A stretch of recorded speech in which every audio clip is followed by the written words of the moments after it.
दोस्तों नमस्कार, स्वागत है आपका हमारे इस YouTube मंच पर। दोस्तों, इंडिया गठबंधन ने सरकार बनाने की उम्मीद नहीं छोड़ी है और सरकार बनाने की जो कवायद है, आज जो इंडिया गठबंधन की बैठक हुई, उस बैठक की सारी बातें स्वाभाविक है कि मीडिया को नहीं बताई जाएंगी कि अंदर खाने क्या हुआ है। सरकार बनाने की कवायद में सारी बातें अक्सर कही नहीं जाती, सिर्फ मीडिया को रस्म अदायगी के लिए आज सूचना दी जाएगी। लेकिन इंडिया गठबंधन अंदर खाने सरकार बनाने की कवायद किस तरह से कर रहा है, जरा इस बात को समझने के पहले इस बात को समझना ज्यादा जरूरी हो जाता है कि आखिर राष्ट्रपति भवन में क्या फैसला होना है। Single largest party Bharatiya Janata party है, single largest pre poll alliance NDA गठबंधन है। तो स्वाभाविक है इस सरकार बनाने का पहला निमंत्रण एनडीए के संसदीय दल की जो बैठक होगी 7 जून को, और जो नेता चुने जाएंगे स्वाभाविक है नरेंद्र मोदी ही चुने जाएंगे, उन्हें दिया जाएगा, पहला निमंत्रण उन्हें मिलेगा। लेकिन असल खेल तो उसके बाद शुरू होना है। असल खेल जो 7 तारीख के बाद या 8 तारीख की जो संभावित शपथ 8 जून को नरेंद्र मोदी की बताई जा रही है, उसके बाद असल खेल आपको देखने को मिलेगा। पहली बात कि नरेंद्र मोदी शपथ लेने के बाद पहला संसद सत्र जो बुलाएंगे, उस पहले संसद सत्र में स्पीकर का चुनाव होगा और चंद्रबाबू नायडू स्पीकर के पद को लेकर अड़े हुए हैं कि उनकी पार्टी को स्पीकर का पद मिलना चाहिए। भारतीय जनता पार्टी के नेता अटल बिहारी वाजपेयी ने 12 सांसदों वाली चंद्रबाबू नायडू की टीडीपी को 1998 में स्पीकर का पद दिया था। आज उनके पास 16 का नंबर है। उनके साथ साथ पवन कल्याण की जनसेना पार्टी है, 18 का नंबर हो जाता है। 2 सांसद पवन कल्याण की पार्टी के भी हैं। इसके साथ साथ जनता दल यूनाइटेड भी चाहती है कि लोकसभा अध्यक्ष का पद चंद्रबाबू नायडू की पार्टी को मिले, तो वो सांसदों की संख्या आप देखें तो 30 तक पहुंच जाती है। तो ये 30 सांसद कम से कम मिनिमम 30 की जो संख्या है एनडीए सांसदों में, वो चाहती है या उनका दल चाहता है, 30 सांसदों वाला 3 दल, कि चंद्रबाबू नायडू को लोकसभा अध्यक्ष का पद मिले और उनकी पार्टी को मिले और लोकसभा अध्यक्ष का पद भारतीय जनता पार्टी अपने पास ना रखे। खेल वहां से शुरू होता है। अब सवाल उठता है कि इंडिया गठबंधन का खेल कहां से शुरू होता है। तो इंडिया गठबंधन के खेल के लिए अभी आगे आगे देखते जाइए क्या होता है। पहली शर्त यह है कि इंडिया गठबंधन के सांसदों की कुल संख्या 234 है। उसमें पप्पू यादव के साथ साथ चंद्रशेखर आजाद रावण या पंजाब से जो 2 लोग जीत कर आए हैं, इन 4 सांसदों को भी आप ऐड कर दें तो यह संख्या पहुंचती है 238 तक। अभी भी 34 सांसदों की जरूरत है सरकार बनाने के लिए। ये 34 की संख्या कहां से आएगी? तो ये 34 की संख्या तभी आ सकती है जब या तो चंद्रबाबू नायडू को प्रधानमंत्री और नीतीश कुमार को उप प्रधानमंत्री का पद ऑफर कर दिया जाए। तो उस परिस्थिति में 30 सांसद इनकी 3 पार्टियों के, चंद्रबाबू नायडू के 16, पवन कल्याण के 2 और नीतीश कुमार के 12। और उसके अलावा आंध्र प्रदेश से कोई प्रधानमंत्री बनेगा, इस नाम पर आंध्र प्रदेश को प्रधानमंत्री पद का पद मिलेगा, इस नाम पर वाईएसआर कांग्रेस पार्टी के भी 4 सांसद आ सकते हैं। यानी किसी भी तरह से सरकार बनाने के लिए कांग्रेस पार्टी को इंडिया गठबंधन के अंदर प्रधानमंत्री पद पर कंप्रोमाइज करना होगा। कांग्रेस पार्टी के प्रधानमंत्री को लेकर नंबर नहीं जुटाए जा सकते, यह आज की सच्चाई है। दूसरी सच्चाई यह भी है कि सरकार अच्छे से चले, सरकार चलाने में कोई अड़चन ना आए, इसके लिए कांग्रेस पार्टी को ही प्रधानमंत्री पद मिले, क्योंकि वो इंडिया गठबंधन की सिंगल लार्जेस्ट पार्टी है। यह भी उतना ही बड़ा सत्य है। लेकिन सरकार चलाने की बात कब आती है? जब सरकार बनाने की प्रक्रिया पूरी हो जाती है तब आती है। यानी सरकार बनाना पहली प्राथमिकता, सरकार चलाना दूसरी प्राथमिकता होती है। आज की तारीख में नरेंद्र मोदी के लिए भी सरकार बनाना पहली प्राथमिकता है, इंडिया गठबंधन के लिए भी सरकार बनाना पहली प्राथमिकता है। चलाने की बात उसके बाद आती है कि कैसे चलेगी, हिचकोले खाकर चलेगी, बिना चेक एंड बैलेंस के चलेगी, जैसे नरेंद्र मोदी की सरकार चल रही थी पूर्ण बहुमत वाली। अब गठबंधन का स्वर्णिम दौर शुरू हो चुका है। यह देश उस गोल्डन एरा में जा चुका है जिस गोल्डन एरा में हिंदुस्तान ने मंडलीकरण से लेकर भूमंडलीकरण भी देखा, 4 लेन हाईवे भी देखे, टीएन शेषन जैसा मुख्य चुनाव आयुक्त भी देखा, संस्थानों को मजबूत होते हुए भी देखा, और इस देश में 7-8% की ग्रोथ रेट के साथ तरक्की कर रही, फर्राटे भर रही अर्थव्यवस्था को भी देखा, जिसमें लोगों ने पंचम और छठे वेतन आयोग को भी सरकारी कर्मचारियों ने देखा, मनरेगा का भी दौर देखा। तो क्या अब वो दौर वापस आ गया है? न्यूनतम साझा कार्यक्रम ही अब सरकार की सबसे बड़ी बुनियाद होने जा रहा है? यकीनन दौर गठबंधन का है। 272 का आंकड़ा किसी के पास नहीं है, और 240 का नंबर जिसके पास है उसके साथ कोई जुड़ना नहीं चाहता। जो साथ में है वो सशंकित है।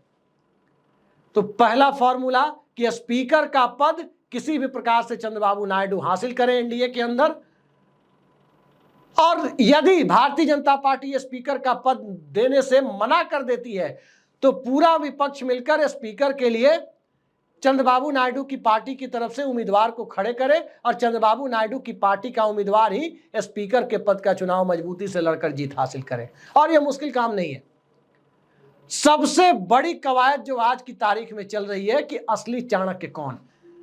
भारतीय जनता पार्टी के जो चाणक्य कहे जाते हैं अमित शाह, आपने अभी दर्शन नहीं किए होंगे उनके। आज एनडीए गठबंधन की बैठक में भी अमित शाह को बहुत प्राथमिकता के साथ नहीं देखा गया, क्योंकि एक पार्टी का जमाना नहीं है, ये गठबंधन का दौर है।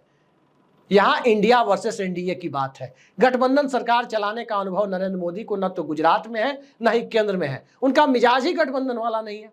उनके सरकार के कार्यकलाप को देखें तो जांच एजेंसियां गठबंधन तय करती थी कि कौन आएगा, और जो नहीं आएगा उसके पीछे क्या ईडी लगा दी जाएगी। चंद्रबाबू नायडू भी भुक्तभोगी है जांच एजेंसियों के। तो इन जांच एजेंसियों वाली सरकार को समर्थन देने के लिए चंद्रबाबू नायडू और नीतीश कुमार तभी तक मजबूरी में समर्थन दे रहे हैं जब तक उनके पास इंडिया गठबंधन की सरकार बन जाने के लायक बहुमत जुट जाने का भरोसा उन्हें नहीं मिला है। जैसे ही नीतीश कुमार और चंद्रबाबू नायडू को यह लगेगा, 7 जून की तारीख याद रखिए, एनडीए संसदीय दल की बैठक है, भाजपा संसदीय दल की बैठक होगी 7 जून की तारीख के पहले। आज 5 तारीख है, कल 6 तारीख है, परसों 7 तारीख है। ये 48 घंटे बेहद महत्वपूर्ण है कि इंडिया गठबंधन करता क्या है। तो पहली बात मैंने आपको बताई कि इंडिया गठबंधन के पास जो विकल्प है वो यही है कि कांग्रेस पार्टी प्रधानमंत्री पद पर फिलहाल अपनी दावेदारी छोड़े और कांग्रेस पार्टी सांसद जुटाने पर जोर दे।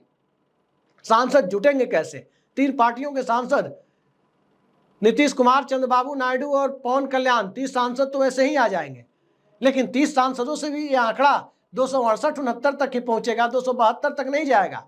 272 का आंकड़ा पहुंचाने के लिए अब इस पर शरद पवार की जरूरत होगी। शरद पवार इंडिया गठबंधन का हिस्सा है। शरद पवार कोई इंडिया गठबंधन को बनाने में बड़ी भूमिका रही है, और शरद पवार के राज्य में 9 सांसद ऐसे जीत कर आए हैं जो मराठी मानुष को प्रधानमंत्री पद पर देखने के नाम पर सबसे पहले स्विच कर सकते हैं। और इन 9 के साथ याद रखिए, शरद पवार से बेहद मधुर रिश्ते वाले जगन मोहन रेड्डी, उनकी पार्टी के भी 4 सांसद हैं। तो ये 13 सांसद शरद पवार की मुट्ठी में ऐसे हैं जो सीधे सीधे 8 इंडिया गठबंधन से, 1 सांगली से जीते हुए निर्दलीय, और 4 जगन मोहन रेड्डी के। तो ये संख्या होती है 13 सांसदों की, जो इंडिया गठबंधन के सांसदों की लिस्ट से बाहर की है। 7-8 सांसदों का जो मैंने जिक्र किया, 7 सांसद उसमें शिवसेना के हैं, एकनाथ शिंदे गुट के, 1 सांसद अजित पवार गुट के हैं, वो घर का मामला है उनके, और 1 सांगली वाले हैं, 4 ये हो गए। 13 सांसदों का आंकड़ा शरद पवार आसानी से जुटा सकते हैं। 9 का नंबर इंडिया गठबंधन से वो कम कर सकते हैं, महाराष्ट्र से ही 9 का नंबर कम कर सकते हैं। 30 का नंबर नीतीश कुमार, चंद्रबाबू नायडू और पवन कल्याण कम कर रहे हैं। और इन सब के आगे जाकर आप देखें तो 4 सीटें जगन मोहन रेड्डी की भी है, जो शरद पवार को समर्थन देने के नाम पर कभी मना नहीं करेंगी, पीछे नहीं हट सकती है। इसके अलावा याद रखिए, एचडी देवेगौड़ा की पार्टी के 2 सांसद हैं, और एचडी देवेगौड़ा शरद पवार को समर्थन देने के नाम पर कभी मना ही नहीं कर सकते। लेकिन अगर उनके सांसदों की गिनती हम ना भी करें तो 43 का आंकड़ा इंडिया गठबंधन के सांसदों की संख्या को 280 के पार ले जाता है। और जब संख्या 280 के पार 281 तक जाती है तो नरेंद्र मोदी की सत्ता की चूल्हे यहीं से हिलने लगेंगी। नरेंद्र मोदी के पास अपनी सरकार को, जिस सरकार को वो शपथ दिलवाना चाहते हैं, वो सरकार शपथ तो लेगी लेकिन अटल बिहारी वाजपेयी की 13 दिनों की सरकार की तरफ बनकर रह जाएगी, क्योंकि उसके लिए तो अपना स्पीकर चुनाव पाना भी मुश्किल होगा, बहुमत कहां से हासिल करेगी। यह इतना बड़ा सवाल है जिसके लिए सबसे पहले इंडिया गठबंधन के अंदर खाने क्या हुआ है इसको समझना जरूरी है। तो इंडिया गठबंधन के अंदर खाने इस बात पर सहमति है, सूत्रों के हवाले से जो जानकारी मिली है उसमें एक चीज शीशे की तरह साफ है कि इंडिया गठबंधन नरेंद्र मोदी की सत्ता को, नरेंद्र मोदी की जो तीसरी सरकार बनेगी उसको अटल बिहारी वाजपेयी की 13 दिनों की सरकार की तरह गिराना चाहता है, पहली बात। दूसरी बात, इंडिया गठबंधन को प्रधानमंत्री पद को लेकर किसी भी तरह का कोई संशय नहीं है कि प्रधानमंत्री कौन बन रहा है। इंडिया गठबंधन को भारतीय जनता पार्टी की मौजूदा सत्ता से, सत्ता के शीर्ष पर बैठे हुए निजाम से मुक्ति चाहिए। ईडी सीबीआई के माध्यम से जांच तंत्र को लोकतंत्र पर हावी कर देने की उस कवायद से मुक्ति चाहिए। और इस देश में जिस प्रकार से 10 सालों से शासन व्यवस्था को चलाया गया, चाहे फंडामेंटल राइट्स का मामला हो, चाहे इस देश के संवैधानिक मूल्यों का मामला हो, चाहे इस देश में संसदीय व्यवस्था के उच्च आदर्शों का मामला हो, चाहे इस देश में लोकतंत्र के सुचारू रूप से चलने में जनता और सिविल सोसाइटी की भूमिका का सवाल हो, इन सब के ऊपर जो तानाशाहीपूर्ण रवैया, करीब करीब तानाशाहीपूर्ण रवैया देखने को मिला, जहां कभी शाहीन बाग से लोगों को करंट चुनाव में लगाया जाता था, जहां कपड़े से दंगाइयों को देखकर कपड़े से उनकी पहचान करने की बात होती थी, और जहां मीडिया को यह कहा जाता था सत्ता के शीर्ष पर बैठे हुए लोगों के द्वारा कि मीडिया का काम, पत्रकारों का काम एक्टिविस्ट होना नहीं है, पत्रकारों का काम खबरें देना है। गणेश शंकर विद्यार्थी के इस देश में पत्रकारों को कहा जा रहा है कि वो एक्टिविस्ट नहीं है, बिना एक्टिविस्ट हुए कोई पत्रकार नहीं हो सकता, पहली बात है। यानी हर तरह से राइट टू इंफॉर्मेशन का वही हाल हुआ, हर तरह की चीजों को सत्ता एक अलग तरह के मोड में लेकर चली गई, जिसमें व्यक्ति नाम केवलम हो गया, एक अकेला सब पर भारी, ये नारा गूंजने लगा और देवताओं का देवता भी कह दिया गया। उस व्यवस्था से इंडिया अलायंस को मुक्ति पाना और देश को मुक्ति दिलाना पहली प्राथमिकता के तौर पर इंडिया अलायंस देख रहा है। तो जब पहली प्राथमिकता यह है कि मुक्ति चाहिए, तो प्रधानमंत्री शरद पवार बन जाए, प्रधानमंत्री चंद्रबाबू नायडू बन जाए, प्रधानमंत्री नीतीश कुमार बन जाए, प्रधानमंत्री एमके स्टालिन बन जाए, कोई फर्क नहीं पड़ता है। नीतीश कुमार और चंद्रबाबू नायडू इस बात को जानते हैं कि उनकी पार्टी को, नीतीश कुमार एनडीए गठबंधन का हिस्सा थे, नरेंद्र मोदी के सहयोगी थे, अरुणाचल प्रदेश में उनकी पार्टी के विधायकों को तोड़कर भाजपा में मिलाया गया।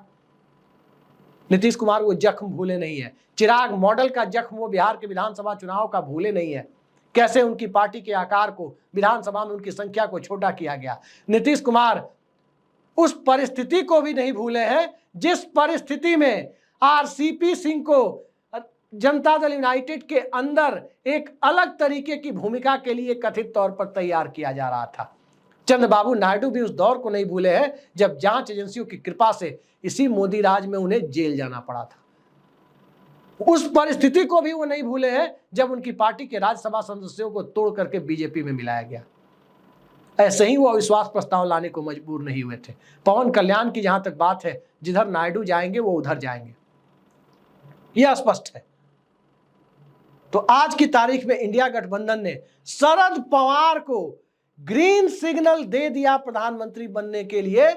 उस खबर की हम प्रतीक्षा कर रहे हैं जो अभी अपुष्ट सूत्रों से प्राप्त हो रही है कि यह मुकम्मल तौर पर हासिल हो जाए कि शरद पवार को इंडिया गठबंधन ने हरी झंडी दे दी कि प्रधानमंत्री पद आपके करीब है, आप हासिल कर लीजिए। आप जगन मोहन रेड्डी, एकनाथ शिंदे, अजीत पवार, नीतीश कुमार, पवन कल्याण, एसडी देवेगौड़ा, सबको अपने साथ लेकर आ जाइए। शरद पवार के लिए चुटकियों भरा काम है और नरेंद्र मोदी की तीसरी सरकार को 13 दिन भी टिका पाना लगभग असंभव सा काम है। और यही खेल, इसी खेल के लिए स्पीकर का जो चुनाव होगा, लोकसभा अध्यक्ष का चुनाव, वो सबसे बड़ा टर्निंग पॉइंट होने जा रहा है लोकसभा में। इस लोकसभा में हफ्ते 10 दिन के भीतर वो सबसे बड़े टर्निंग पॉइंट के तौर पर आपके सामने आएगा कि स्पीकर के चुनाव में अगर नरेंद्र मोदी के हाथ में बाजी नहीं आई, बाजी बरास्ता चंद्रबाबू नायडू की पार्टी इंडिया गठबंधन के हाथ में चली गई, तो नरेंद्र मोदी की सत्ता उसी दिन